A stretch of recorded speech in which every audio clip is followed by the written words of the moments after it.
Okay, Phil, this is a good one. It's from Yevi, who wrote into our Instagram account. And Yevi asked, President Trump announced that he's putting tariffs on films made outside the United States. How's that going to play out? So that's a great question. We're all very curious exactly how that's going to play out. The first thing I'll say is that we don't tend to really have tariffs on tradable services, which the film industry and entertainment is a tradable service.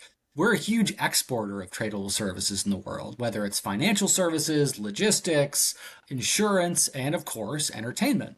So if we get into a tariff war in tradable services, that's not going to end well for us.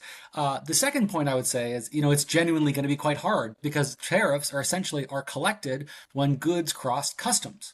Tradable services, for obvious reasons, don't go through customs. So there is a way you could put a tax on things. In fact, we're actually quite upset with the EU right now because they have basically a digital service tax that we don't like. So this would be a slightly different approach that we're having. But more generally, I'm a little confused as to why we're having this conversation. It doesn't seem to be something that's a huge concern.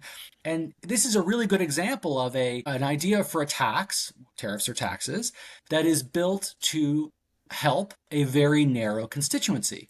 In reality, what we have is the labor market in the Hollywood area is not doing great right now because coming out of the pandemic and other issues, a lot of film industry has sort of gone outside of LA. As far as I can tell, this is a very narrowly scoped tax to advantage a very small group of people. And this is the problem you get into when you get into governments creating policy to help certain constituents. You end up with pretty discordant and uncoordinated policy that ends up being quite costly.